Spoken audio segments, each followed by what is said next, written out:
All right, we have another React. They're starting to put them all out on YouTube now, so that's pretty good. But this one is one that I would say it was outside of crafting, obviously, it was my most anticipated one because it goes hand in hand with crafting. So actually, a lot of the panels did, but this one in particular was the one that I care about the most because I do prefer, believe it or not, the FPS side of the game. Just anything but being in the cockpit of a ship, essentially, is what I like about Star Citizen. So I'm probably in the minority of Star Citizen fans, but the armor has been such a pain point for me in Star Citizen. Armor, player health, the way they do all that stuff, I've never really liked. And armor in particular has always been light armor reduces just incoming damage by 20%. Medium, 30%. Heavy, 40%. Flat across the board, all the armors look different, so you just choose whatever color or stuff you like, and that's it. This was the panel that is supposed to change that. And it does, but unfortunately, it didn't hit as hard as it could. Whoever was supposed to do the panel did not do it because of reasons nobody knows. They just kind of announced that they weren't going to be able to do it. And this dude, Nick Pierce, comes in and throws it all together in a few days, apparently. And I think they did a pretty good job considering. But if you look at the crafting panel versus this panel, you'll see how little information we have. Also, there's a sandworm in this panel. So yeah, let's get on it because this should be exciting. The sandworm stuff's really good as well.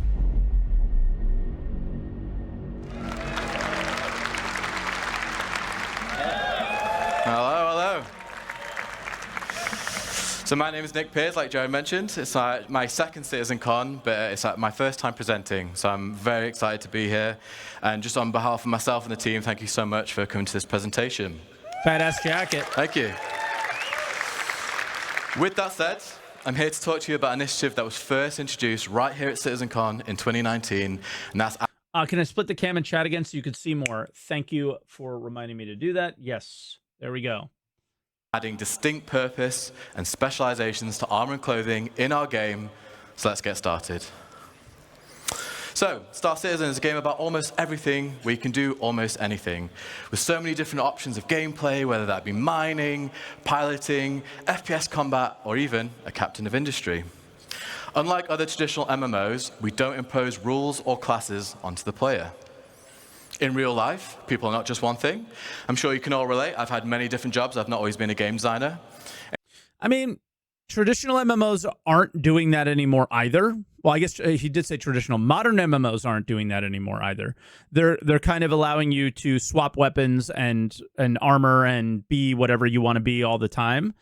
Part of me likes that. I loved the traditional MMO style of being just locked into a decision that you made.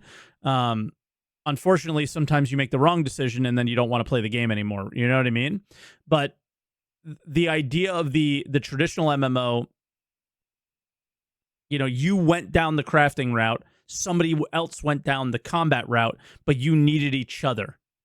But I get that now a lot of MMOs are played in a solo way more often, so the ability to swap around and not have to need people as much, it does make me sad. I think it is more nostalgia than a good game design from that standpoint, probably.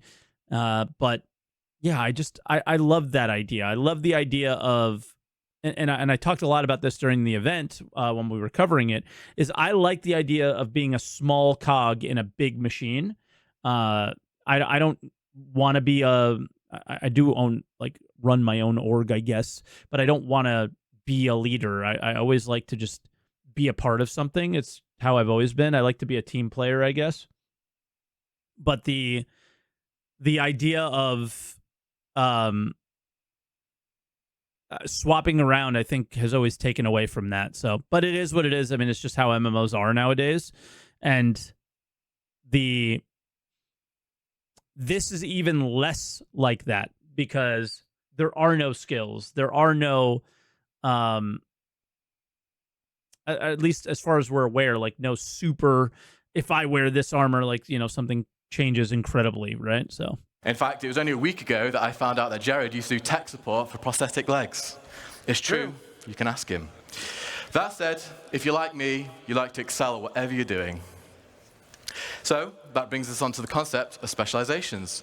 This is about bringing more purpose, more considerations, and more decisions to armor and clothing you wear beyond just looking cool. So, what are they? Specializations are the focus of your current daily adventure. That could be a daring racing, a cargo hauler, or a first responder. Specializations. But then they go into absolutely zero of what a cargo specialization would look like, or like a mining one or anything like that. They do talk about racing, but they did not go deep into this. So that's why I was like really kind of underwhelmed by this panel, is because, as many of you know, I'm more on the industry side of things, but they focused on the combat side of things. I do like to play a lot of FPS combat. I do a lot of Star Marine, stuff like that. So I did resonate with all of that part of the panel, but yeah, like what's cargo armor going to look like? I'm assuming cargo armor looks a lot like the Argo Atlas, right? Are a series of attributes assigned to each piece of clothing and armor in the verse to allow you to make informed decisions on both how you want to look and how you want to perform. What are they not? Specializations are not assigned classes. There's no magic toggle where suddenly you're forced into a role like a cleric or a wizard or even a pizza delivery person. They also do not limit you. You can still do almost everything in any armor and clothing you want. You just won't do it as well as you could have if you had specialized. Why are these necessary? Well, specializations enhance gameplay depth. They add a level of roleplay and immersion. Specializations can provide a sense of ownership of your playstyle. At its core, SC is driven by choice, with specializations offering a deeper layer of player options. I mean, not only that, don't you want to look at somebody, like, let's say you're a sniper, or you come across someone else just randomly in the game, right? And you see this big red puffy suit here. I think a new player would see this suit and be enamored by it. They would be like, what is that? What do you use that for? Where do you get that? Right? And then they tell you, and you go and, look for the blueprint for it and craft it, or go and try to find it on NPCs that are, working on hot planets or something like that, right? Or you kill that player and take it, right? So it's the idea of that is something that I've always really liked in MMOs. One of the things that we don't have in the game that actually kind of, holy crap, I just had this epiphany moment of something that Chris Roberts just will never do, because I think he's absolutely silly, to say the least, to be as nice as possible, is when somebody walks across you on the screen, you can't double click on them and get more information. Maybe with some sort of scanning UI, perhaps. But, like, how many times has somebody in an MMO walked across you and you, like, just have an inspect window? Yeah.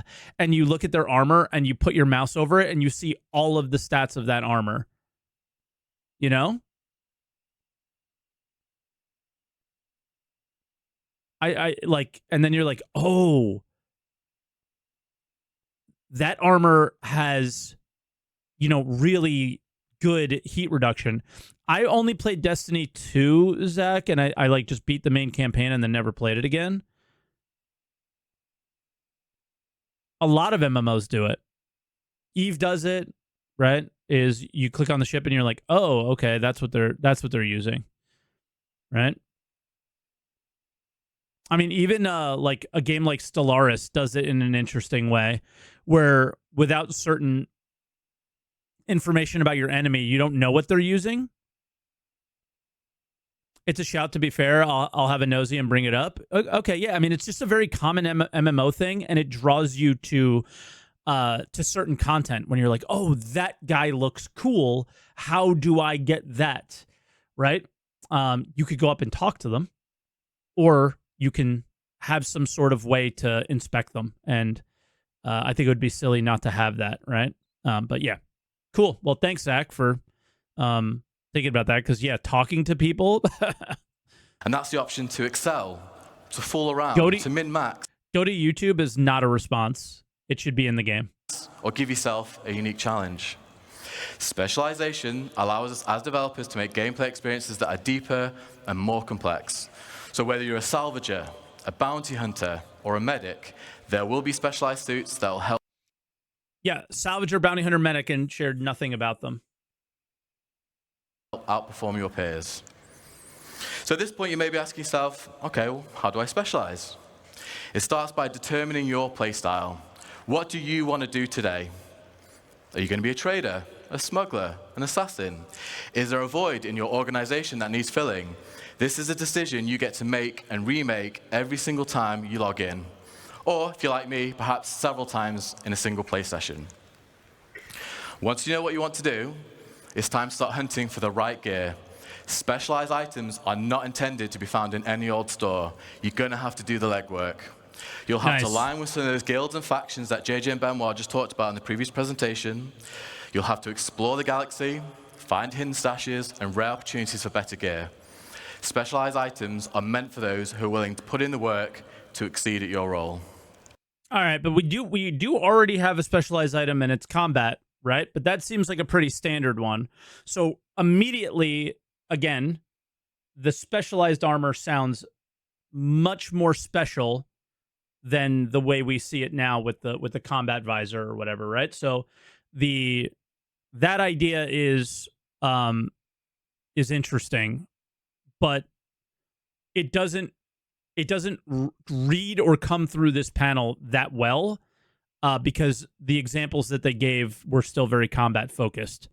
So, like, what is special about a salvage armor? What is special about that stuff is the part that we just never heard and don't know about or have anything to do with anything. It's just, yeah, so. And once you've done all that, it's about selecting the right combination of armor and clothing. Yes, I said it. Mixing clothing and armor is built into the very fabric of this new system. Can I get a hell yeah? All right. I personally don't get why you would want that. I do like the idea of not needing an undersuit. I like that part. I don't really understand why I care. Why do you guys care? Is it more just like a fashion thing? Yeah, I've never really been into the fashion thing as much. All right. I know you guys have wanted this for a long time. So yeah, less restrictions great. are good, of course. To tell you even more about this new system that we do called starwear, please welcome to the stage lead character technical artist Armando Lira.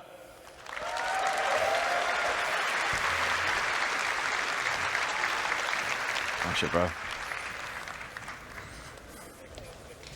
Fashion's the trend game. Yeah. Thank you so much, Nick. It is an MMO. Hello, everyone. I am so happy to be here presenting for the first time.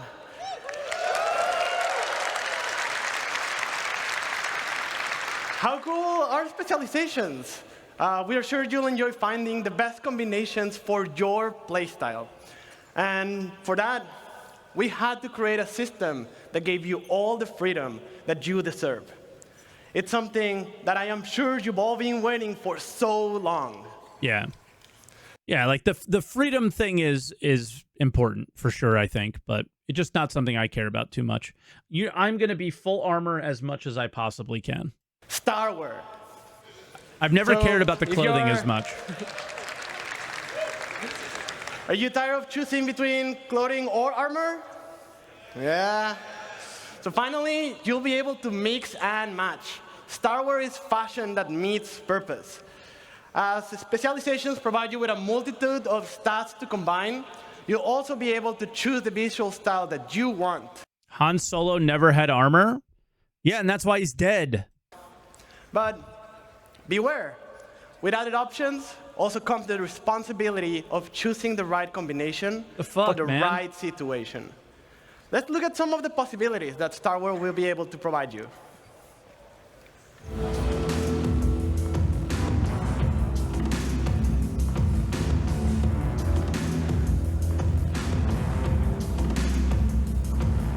Yeah, it's straight up fashion.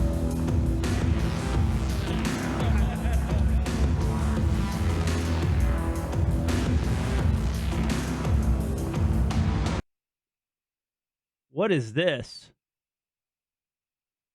That's the heavy, like, tank armor, I feel like, if I remember correctly, right?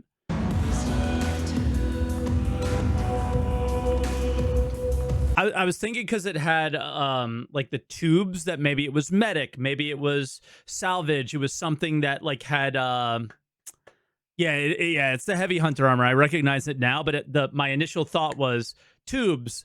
What is it called? Hydraulics, right? That was the first thing that came to mind.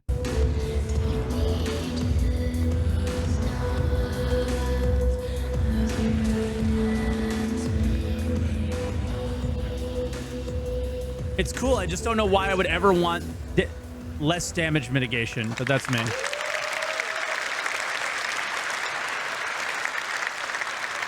All right, so Zach types in chat, nice thing is, even if it's not just for players, NPCs can have a mix of armor and clothes, which makes combat super varied visually. It's used for 4.0 Pyro NPCs, and it's pretty nice. And from just another perspective, just to piggyback off of you, Zach, is as a player, the NPCs having completely random armor, which, by the way, I did see in the 4.0 demo. If you guys watched my stream, it was very varied what they were wearing. If I remember correctly, I just remember being surprised by that a little bit. You know how like currently you go to a bunker and it's the heavy guard, the heavy NPC, the medium NPC, and the light NPC, and it's just the same fucking armor over and over again, same weapons, same thing, over and over and over again. Having that variety of just loot is going to be pretty cool, I think. So just, yeah. I mean, just overall an improvement. As you all saw, period. The possibilities are huge. Like, have you ever wanted to put on a jacket on top of an undersuit? Yes. Yeah. How about an armor on top of a sleeveless shirt? Or even without no shirt at all? Like backpacks on clothing? It does just look better. Like, that just looks better. Yeah. So starwear allows more customization than ever. But be careful, certain gameplay implications will still be true. You won't be able to go into the vacuum of space without a space-worthy undersuit and helmet. And in certain planets, you'll need a breathable mask or helmet to survive. Temperature too. Right? I hope you guys are excited about this as much as we are. And it looks we've heard what you all yeah. want, and we're making a system to bring it all to you.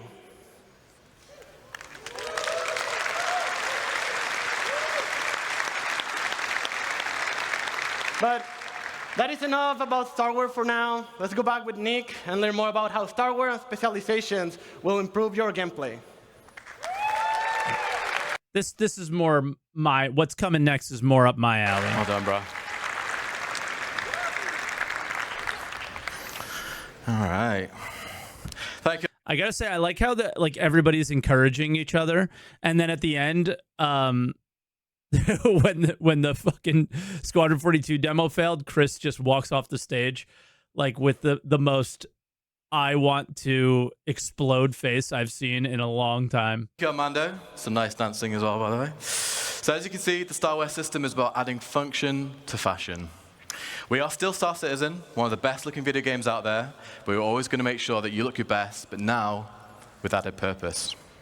So to recap, we're going to go through adding intent and purpose to all our clothing and armor sets. As designers, we really want the visuals to match the stats that our great character art team have made. So for example, if a pair of pants look particularly armored, chances are they'll have modest damage mitigation to match. Many armors will be specialized for distinct use cases. I mean, this straight up looks like a cargo armor, right? Currently, we realize right now bigger is generally better when it comes to FPS armor, and we know that shouldn't always necessarily be the case. What's funny is it's not, right? Like what's the meta? The meta is heavy chest, heavy helmet, and nothing, like literally nothing else. Or like light arms, light legs. Oh yeah, what's with the assless chaps? I just noticed that. The meta's light armor and crouch spam. Yeah, maybe a little bit, but if you're going against people who can aim, I don't know if the meta's that. So we're just in a weird combination. There will be some armors that won't have EVA thrusters built into the suit, so you lose EVA capability. Some armors won't even be space-worthy. Specializations means getting better at certain things at the cost of attributes and others. That'll change. Your legs won't be able to carry the weight without leg armor to support it in most cases. Oh, shit. Okay. This is about compelling you, the player, to make tactical decisions for every situation you may find yourself in. That's news. So now let's look at some practical use cases for the starwear system. Whilst all our armors are becoming specialized, let's take a look at a select few, which I will add are some of my favorites. We are going to assemble a team to tackle one of Star Citizen's most anticipated adversaries. Even with the tractor beam, I think he means the weight of the armor itself. That you'll get to meet later on. Let's meet our first specialization.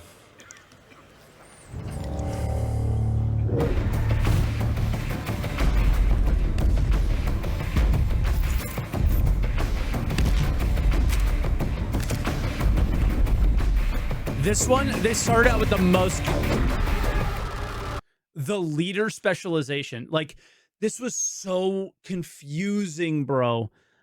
I was just instantly lost. And the reason being is they start out with all this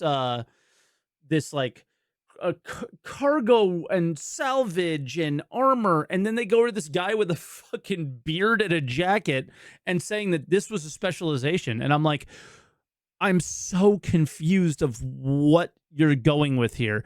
As just if you're watching this for the first time, just stick along because it gets less confusing very quickly after this one. But yeah, it's like this is just straight up RP. It's super weird.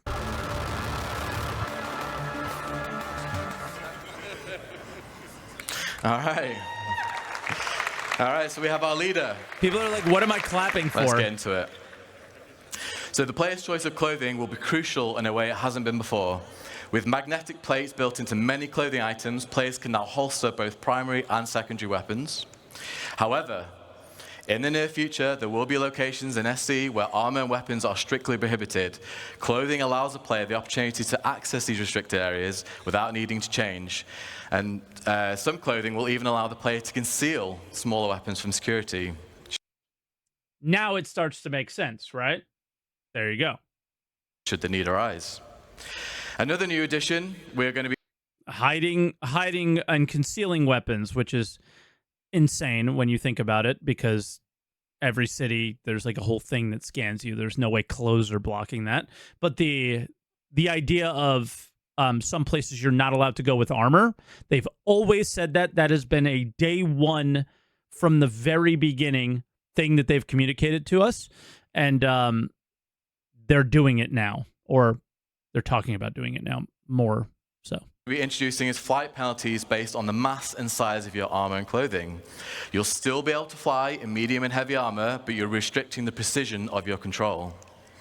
If you and Luke Presley says the leader was to show off starwear, but in my opinion, he should not have been introduced as a specialization. Yeah, but the person getting together, the specialists, and we should have made that clear. Yeah, it's all good. I think it was made very clear towards the end, like after we were done, but it was just, I was instantly like, what the fuck is going on? This is just not what I was expecting from this panel. I was so confused. Clothes like our leader is here, or a flight suit or light armor, you'll be able to fly unrestricted. Now, if we look at an overview, we've cherry-picked 6 generalized stats to give you like a high. And this is where like, let's pause it.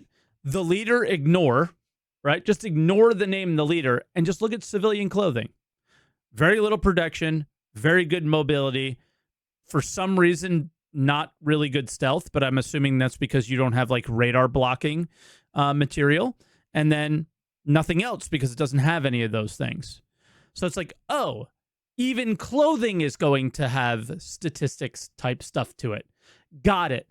Right? And then now I understand, and it just took until we got here for me to be like, oh, I see what they're trying to do, but it was just very confusing up until this point. So there you go. High-level understanding of how various clothing and armors we specialized.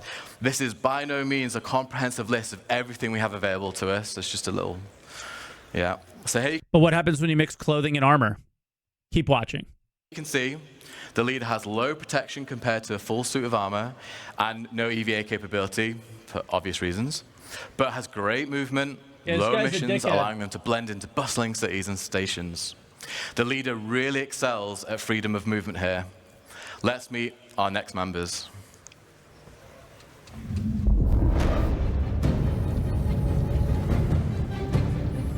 This is when it gets good. Or starts to make sense.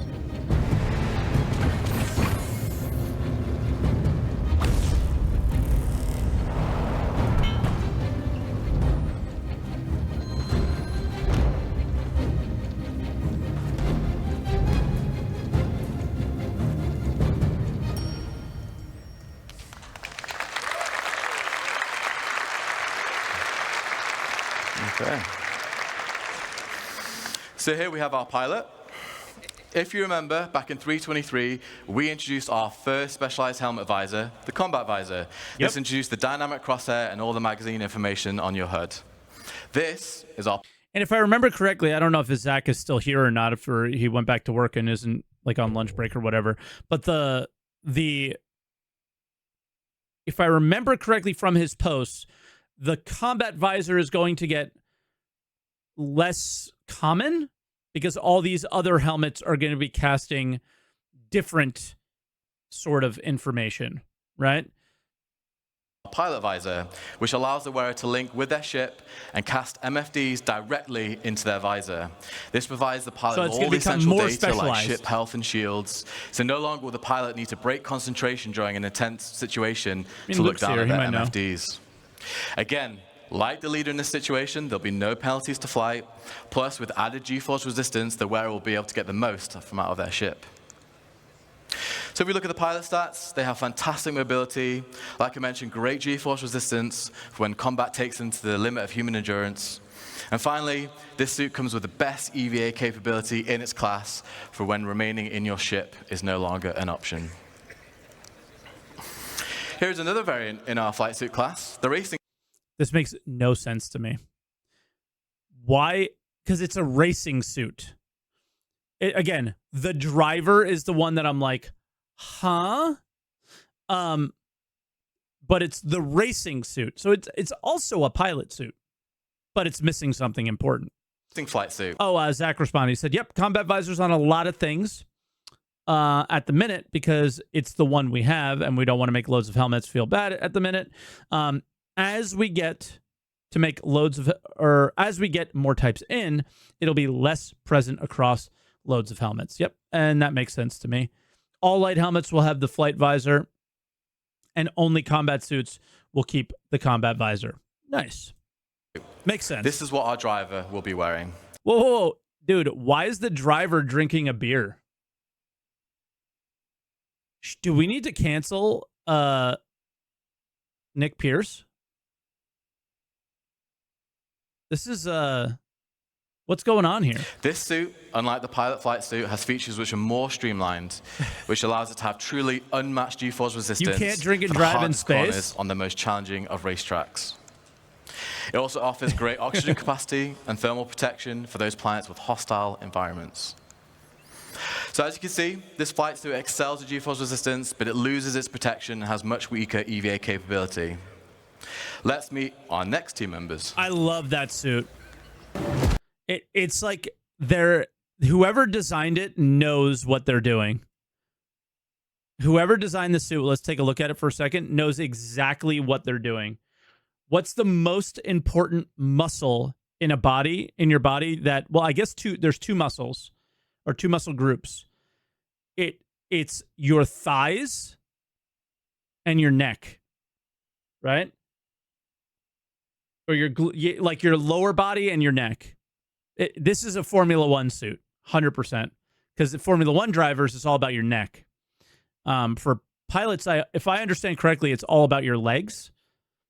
If I understand, you're trying to keep the blood down instead of rushing to your head, right? It has G-force resistance, but it loses its protection and has much weaker EVA capability. Let's meet our next team members.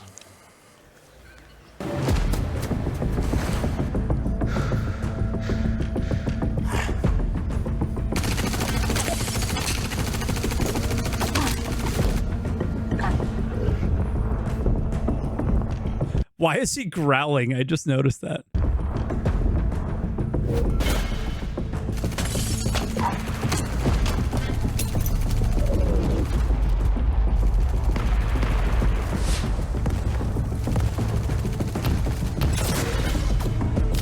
Yeah, and what's cool is they're showing 2 types of heavy.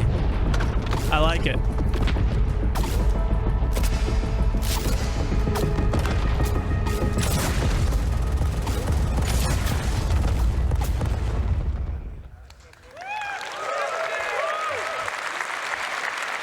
Okay. Here is our tank, who is wearing our heavy combat armor. Combat armor is similar to what you're used to, Volt only we're LMG, by the specializing way. it even more for combat. So what does this mean? We want our wearers of heavy combat armor to feel like walking tanks. The armor should provide fantastic coverage to limit any weak points they may have, and actually have a greater damage mitigation than what players are currently used to. Due to its mass, the armor will also feature the strongest resistance to force reactions. So that's flinch, stagger, and knockdowns. I'm dying. I'm dead because of the knockdown thing. I'm absolutely dead. I'm going to wear this armor everywhere I go because I get knocked down falling down stairs. Which brings me on to a full suit feature. If the player is wearing a full set of heavy combat armor, they'll not be able to be knocked down by small arms fire. By small arms fire. What about grenades and railguns and stuff? We better not be getting knocked down by small arms fire, period. Get rid of that mechanic. It's so stupid. Anyway, what I do like about this, I gotta sneeze though. So I'll play it. Thank you. However, as you can see here, for all that protection, coverage, and stability, we have some major trade-offs. You're going to lose your mobility, stamina will run out much quicker, and your movement speed is severely reduced. So I think I'm going to sneeze again just as I'm about to say. I'm going to try to get it out of my system. If you didn't hear what they said, there is a full suit feature on this. It's on the screen. They did not mention full suit features for the other ones, from what I can tell, because I don't know how many pieces they are. But yeah, there's going to be set bonuses for some of these things, which is, did they for the Civi one? Did we go back? What number are we at right now? 1456. Full suit feature, entry to armor prohibited areas. Okay, I mean, that's like a little bit weird of a full suit feature, but fair enough. Reduced. The majority of combat armors will also lose built-in EVA thrusters, meaning you're going to have to add additional weight to be wearing an EVA pack. Also, they said a majority of combat armors altogether are losing EVA capabilities. That might be going a little bit far, but okay. Next up, we have our tracker in the heavy hunter armor. This is another suit in our heavy armor class. However, this one is aimed at less at pure combat. Oh, yeah. You could add an EVA backpack, right? Yeah. That's right. I forgot. And more about hunting its prey. This is all the armor for you bounty hunters out there.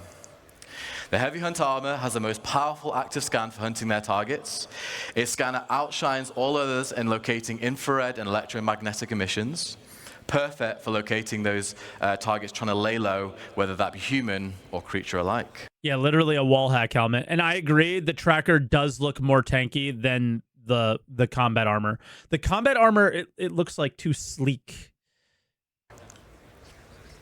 Whilst it's still classed as heavy armor, it does mix things up, so it'll have slightly faster movement and mobility, but it loses the protection.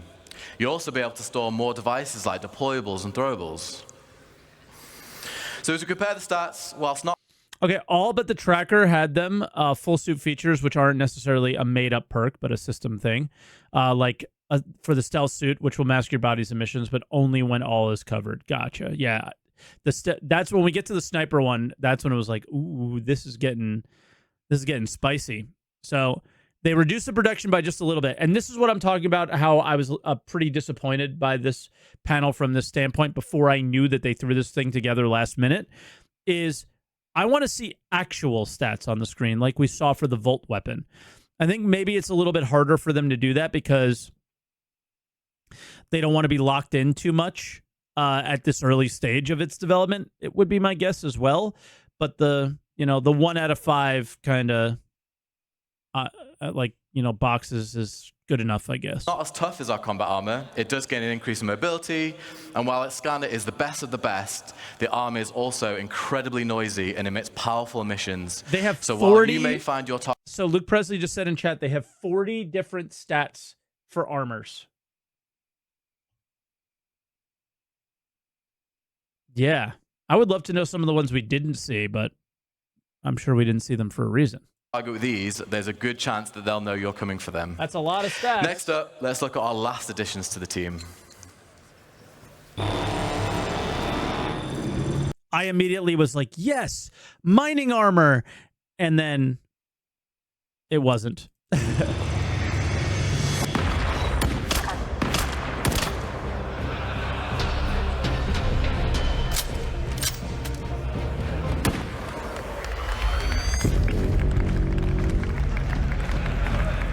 This was so dumb.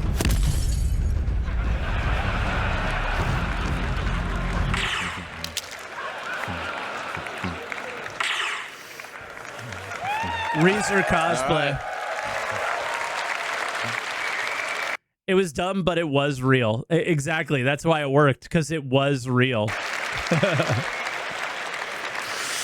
I can tell who the fan favorite is there. Yeah. So we have our sniper, who is wearing our light stealth armor.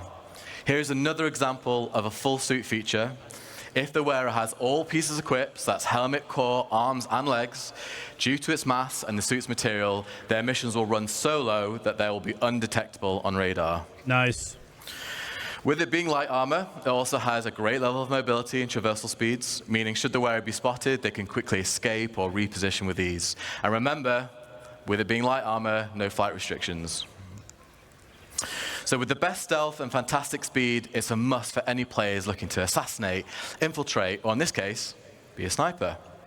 However, the protection provided is minimal. You don't want to be engaging in a full-on firefight in this suit. And just to reiterate, folks, as well, like great specialized armors like this one and all the ones that you've seen today, you're going to have to put the work in to have these at your disposal.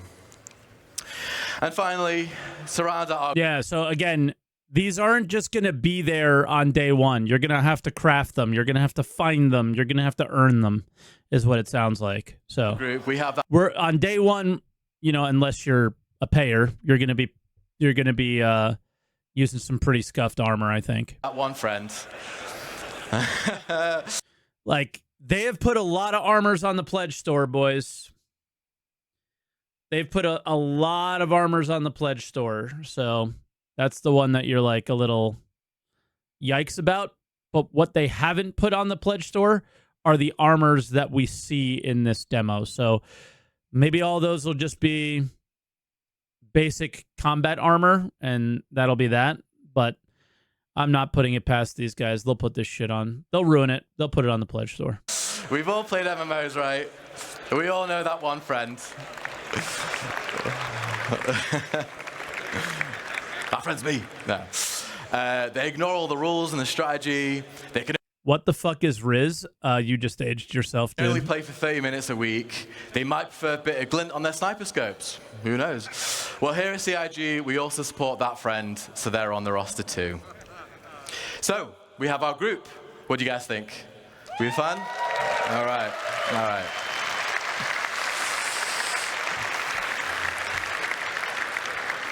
So let's see what they face ahead and if they're up for the challenge. And to talk to you about that challenge, please welcome to the stage Senior System Designer, Zach Priest. You've been great. Thank you. All right, so now's when we turn it off, right? Now's when we just, yeah, we're done.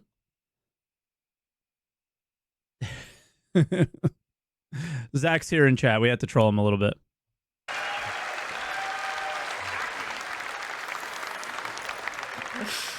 Oh, luckily this thing's only got 2 buttons. So,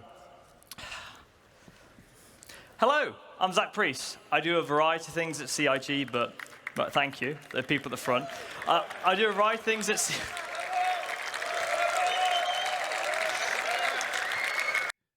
This guy hates Sniper Glint. This guy hates Sniper Glint. These two really hate Sniper Glint. They're posting on Twitter right now complaining about this guy. Oh, I hate him so much. I do a variety of things at CIG, but I'm mostly a designer who works with AI and guns. So most of you will be wondering, what could the next part of the presentation be about? Well, let's get stuck in. Star Citizen, at its heart, is about community. From our relationship with players to the big dynamic events that citizens work together to complete.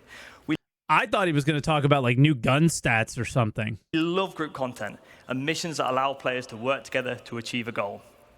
But for our group specifically, you do have to wonder. Well, now our crew is assembled, and in a universe as big as Star Citizen, who knows what trouble they could run into. So let's find out what they're going to face. Now, they're heading to the planet Monarchs, which is in the Pyro system. So without further ado, let's find out what they're up to.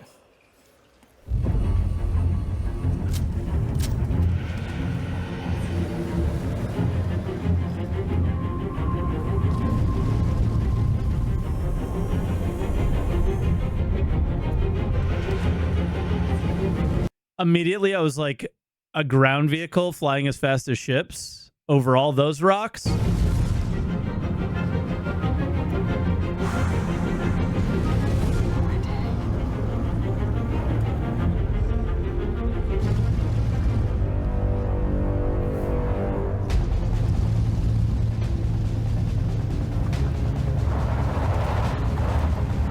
This is when I knew.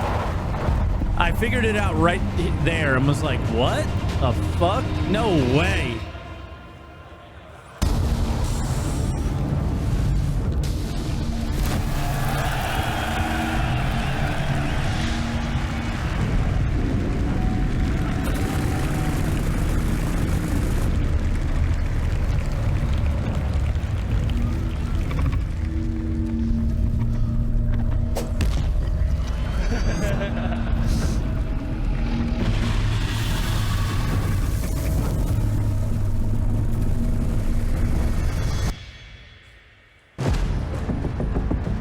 Okay, so when they go into the actual gameplay, I appreciate that it was like the animations were repeating a bit and it looked kind of scuffed and it felt like an actual game. It didn't have to be perfect, right? It felt like an actual gameplay, like is said here. So it's like, oh, like this is real. That's good. Right? Like, is it perfect? Does it have to be? In my mind, no. I immediately look at it and was like confused slightly by the like all the different, you know, shooting with an FPS weapon versus shooting with a ship weapon and all this stuff. Zach, like, I wish there were more questions I could have asked you, like, or had them in my bank like I have them now, but yeah, it's like I'm curious what we're going to do when we and what choices we make to take this worm down in the future, kind of thing. I just heard Croncy go, "Let's go again." Are you ready?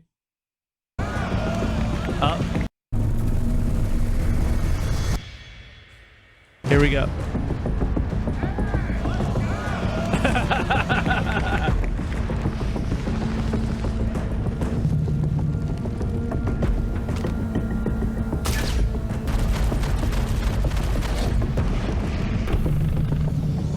Like, why would I shoot with an FPS weapon if I could shoot with a ship weapon, right? That's like the question that I would have.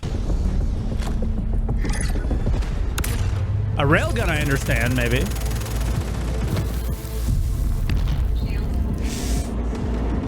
That was so cool.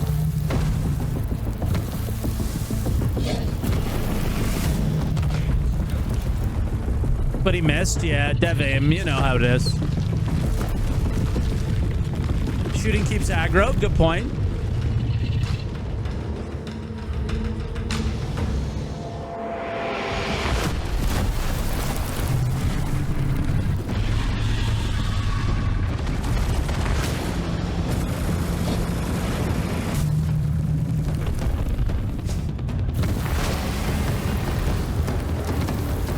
Why are the devs always the worst at their own game? Because they're not losers like us spending 8 hours a day playing it, dude.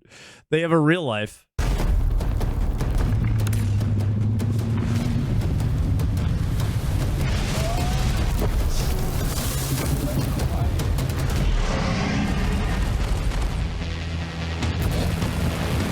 All right, so Zach is maybe answering my question here. Yeah, it's going to be hitting it very hard in terms of fighting it. With you dodging projectiles, it's kind of like Ragnaros. I never played WoW, so I don't really know what that means. So having it be simple is the name of the game. It's about making a fight we know we can actually make first before we get into our wider raids with people needing specific gear, specific weapon types, and such. Okay, fair enough. Fair enough. Keep it simple. Do damage. GG. I think, yeah, whoever said in chat, like maybe the ships keep aggro with the heavier fire and FPS weapons. I don't know. Maybe it's weak towards laser weapons or something like that. And then you're good. Or certain type of round that a FPS weapon would use. I don't know. Nah. Simple's good.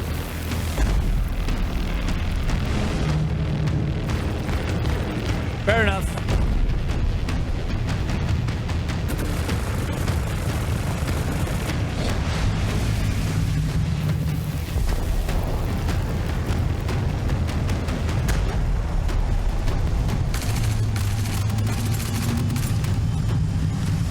Yeah, like what if its face is really weak to FPS weapons or something?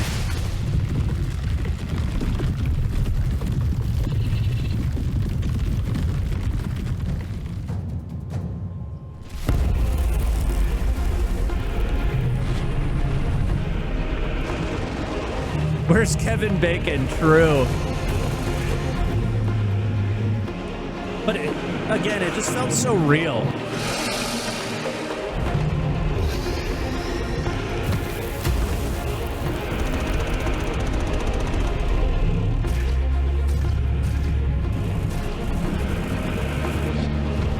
And by real, I don't mean like immersive. I mean real, like possible. Like they're actually playing it.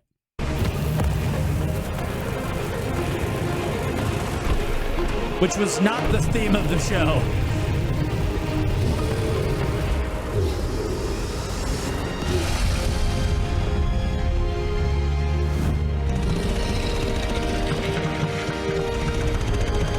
NAC? So?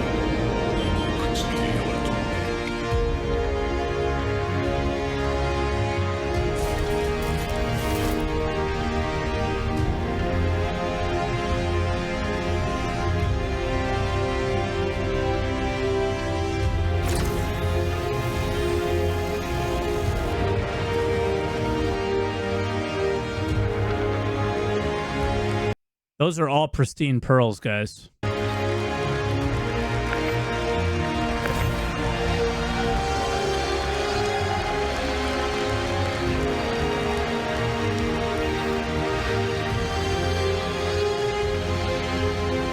That one, maybe not. That one looked a little damaged.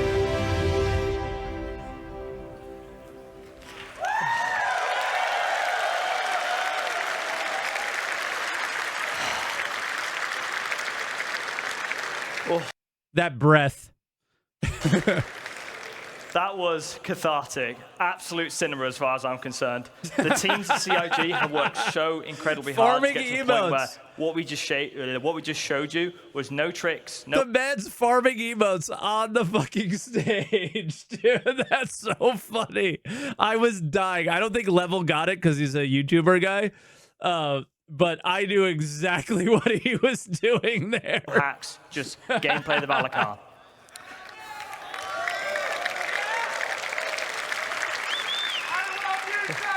I love you too, Groncy. Oh, I want to give a huge thank I had no idea that had happened either because I was probably just pogging so hard. I had no idea that Crossy got a shout out in the middle of the show.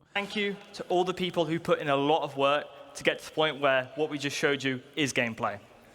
As you can imagine, all of that is work in progress. We have some good polishing to do on it, and we didn't want to hold it off. We just wanted to give you an honest view of where we are. That was from a build last week, so... Looks good. With that said, monster hunting is coming to Star Citizen. And the best part was starting off this epic series of fights with the infamous Valakkar, who some of you may remember from 2016. I lost my mind. Did you hear the guy in the fucking background? Immediately. Like, this isn't good enough. Can I ride the worm? Shut up, dude. Everyone was thinking it, but just dude, come on. Just take what you could get for once. Why does Star Citizen have to be so insane all the time? You know what I mean? Just dude, just let it be what it is. I hate this community sometimes. Like, you know? This absolute monster Hold on, can we make it so we never get it? That's essentially what he just said, you know? creature is 300 meters long and sees your light fighters just as puny little ants. You're going to need to assemble your quickest and most nimble pilots to dodge the Valakkar's ranged attacks, as well as your fastest drivers to bait out the Valakkar from the surface, as it's the only way to bring this mighty creature out of the ground is by disturbing the surface with a ground vehicle. But how does the Valakkar stack up to our crew? Well, unfortunately, the Valakkar stats don't really fit on the screen due to being so powerful. But for some context, it's around 150 times harder to kill than an Aegis Avenger Titan. But to be fair, it's most likely to kill you. So how does it do that?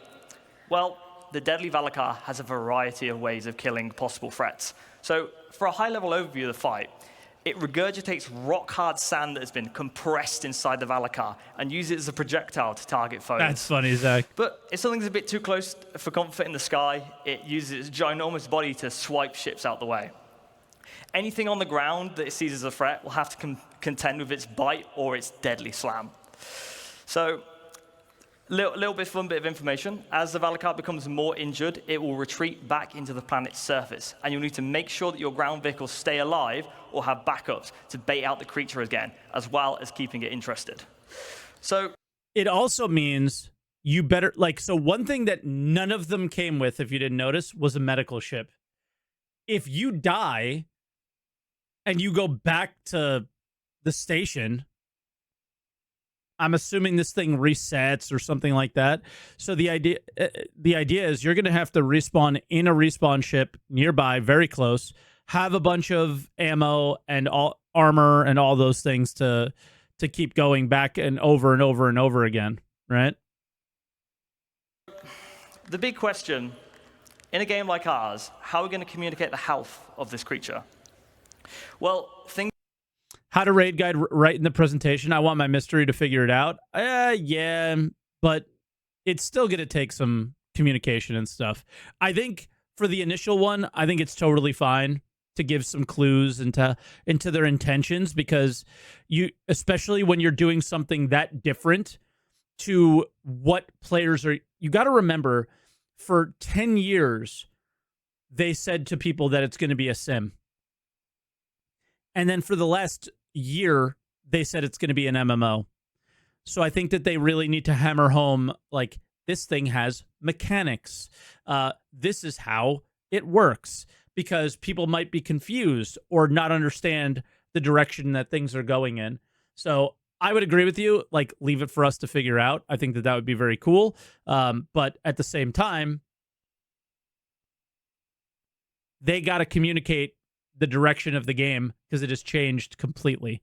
And just to be fair, I want an MMO, so I love this stuff, but I totally understand if you're one of those players that bought into the sim idea and was pissed. Zach responded, if no viable target are within currently 2 kilometers, it will go back in the ground and fully heal. Badass. Yeah. Nice. Things being physicalized is at the heart of Star Citizen. And fix that. we know how much of a large fight the Apex Valakkar is, and we need to communicate that in a diegetic way. So you'll see here the Valakkar's health from 100% to 1%. I would You'll say see this is its unreadable. Skin getting more battered and bruised as the fight progresses, to give you an idea of where you are and how close you are. So the nice thing about this, it communicates the Valakkar's health without needing any UI or health bars, and just purely keeps you immersed in the experience. But it's going way more in the MMO direction now. Number one question, why do you want to kill the Valakkar? Well, because it's fun, but I know you sweaty gamers, so it's got loot, also known as harvestables. The Valakkar has two... Zach, did you just say, I know you guys are sweaty gamers? I'm not convinced most of this community is sweaty gamers, but we'll see. We'll find out, man, who this game is for now that the direction is kind of somewhat locked in. Very valuable harvestables. Firstly are its pearls. You'll need to mine growths on a variety of locations of Valakkar to reveal these pearls. And once you've destroyed the growth skin, you'll see disgusting squidgy innards. But next is its big apex teeth. These are within its mouth, and you'll need a very strong tractor beam to be able to yank these things out. And a $40 tractor beam, perhaps? These harvestables will not all come out at the same quality. So you'll be able to learn more about that and how harvestables are going to be used tomorrow in crafting your home. So a fun thing here is you'll see the character is standing within the Valakkar's mouth as well. So when it dies, it keeps its collision, meaning that you can climb on it, land ships on it, and it's essentially your playground. Nice. But this really shows how big it is, but how big is it really? Well, fun bit of information. When we first made the collision for this model, Star Engine actually gave us an error saying, no living thing. Yes, and Zach posted this on Spectrum. That means you can't just A2 bomb it because you'll destroy the harvestables, which is very nice. I'm starting to wonder what we use the A2 bomb for now. I'm assuming it'll be like raiding bases and stuff at some point when the shields are down. But yeah, it feels like bombers are they're getting morphed. Needs to be this big. You've accidentally added an extra 0 onto the size. But to give you an idea of the sheer ridiculous scale of this monster, you'll see here an Idris. Anyone who's done Xenofret knows how big the Idris is. You feel like an ant when you're in the Idris, and this makes the Idris look small. There's also an Aegis Avenger Titan here as well, but if you look even closer, there's actually a Copion in this image. I'll give you a second to try and spot it. I found it. There it is. So well done to anyone who spotted it. So it's big. So for some fun numbers, it's 250 Copions long, 47 Aegis Avenger Titans long, and for our American friends, that's about 3.5 football fields. But lucky for our Copion friends, the Valakkar Pre-watched? actually I don't know comes in what you're different talking sizes. about. So you'll be familiar with the variants we've done before with our quasi-grazers and our Copions. They're in different biomes and they have different aesthetics. But moving on, we want to also introduce different creature sizes. So these sizes will have unique behaviors, animation, audio, and harvestables associated to each size. So for our first size, we have the juvenile. These juveniles will respond to stimulus, such as noisy footsteps and loud mining beams. This will cause them to burst out the ground and attack anyone who's disturbing them. And you'll find these in caves near valuable harvestables and minerals. So for our next size, adults. The adult Valakkar. So now, farming mats just got a little bit more dangerous. So the idea that, breaking a rock is the dangerous part was never the best idea possible. Stuff like this is. Now, I hope that's not all the time. It says near valuable harvestables, right? So obviously there's going to be times where like, I just want to mine some iron and chill. I hope you know the risks when you're going in. Valakkars know not to pick fights and tend to remain to themselves. However, if you exterminate too many juvenile Valakkars, this will cause adults to show up, which are 3 times larger and a lot more angry. Creature sizes are great because they allow us to create varied experiences as well as show you how creatures grow and evolve in the environments they live in and grow up in.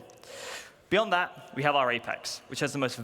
Did somebody actually figure out how many Big Macs the Valakkar is? Because you guys are you're always just shitting on Americans. This is what happens when I start stream at 6:30 in the morning. It's just a bunch of America haters, dude. All right. How many Big Macs is a football field? And then multiply that by 3.5. Valuable harvestables and the most deadly attacks. It's also the biggest living thing in the verse so far. So, in summary, it is not 1776. Oh my God. Monster hunting is coming. This is the first in a large series of Apex creatures that you need to gather your crew together to take down this mighty beast. You need a diverse lineup of ships, ground 3,226 Big Macs.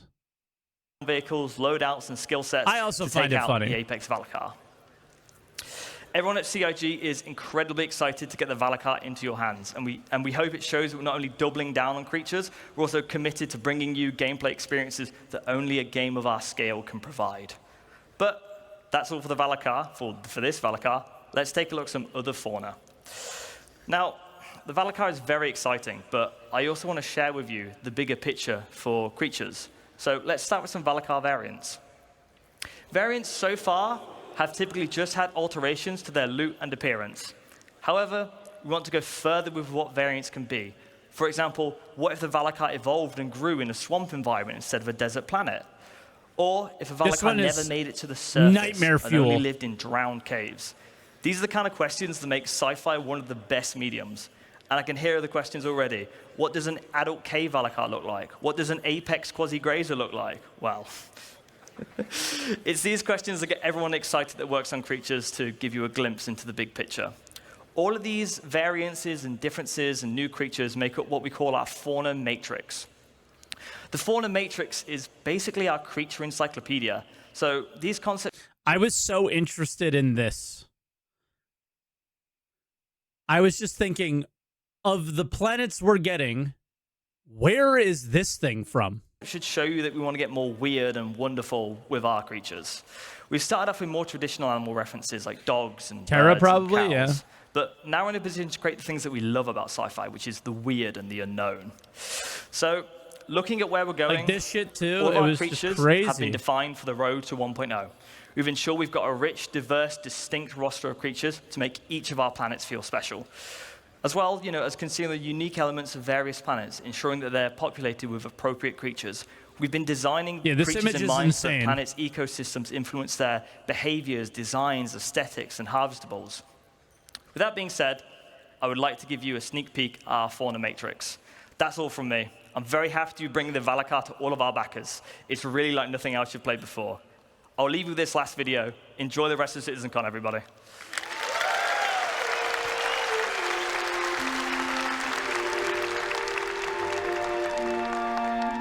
All right, what we know to what we don't know.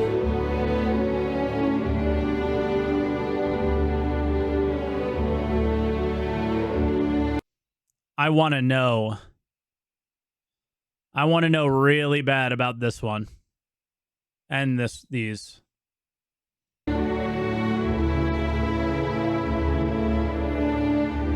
And the whales.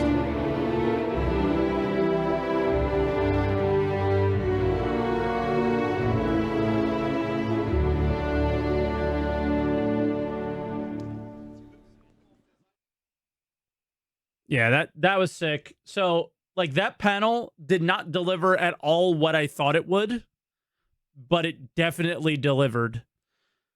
It just wasn't the armor as much as I thought it would be. Like, I was expecting 100% to go down the crafting side of the armor, and they went down the combat side, but in an interesting way. And then the sandworm thing was just totally not expected at all. You don't get the leader armor. So there's two devs here that are definitely like a part of this process. Zach was the one that was presenting the worm, and then Luke Presley was not on stage, but yeah, he's been there since day one. And I'm not sure what Luke's role is anymore, or whatever, because he's been there forever. So it's probably somewhere in the like overarching kind of thing, and he stated that the leader one was confusing. We were just trying to tell you that it's starwear, and that clothing will have some aspects to it. And it was just like, oops, we definitely didn't communicate that one well. So outside of that, I think they communicated everything pretty perfectly. It's just I would have loved to see the stats that we saw on the weapons and stuff like that in the crafting panel. I can stare at those images forever, and these, I would say less so, but I can't wait to get them in my hands. So, yeah, dude, I don't have much more to say other than when,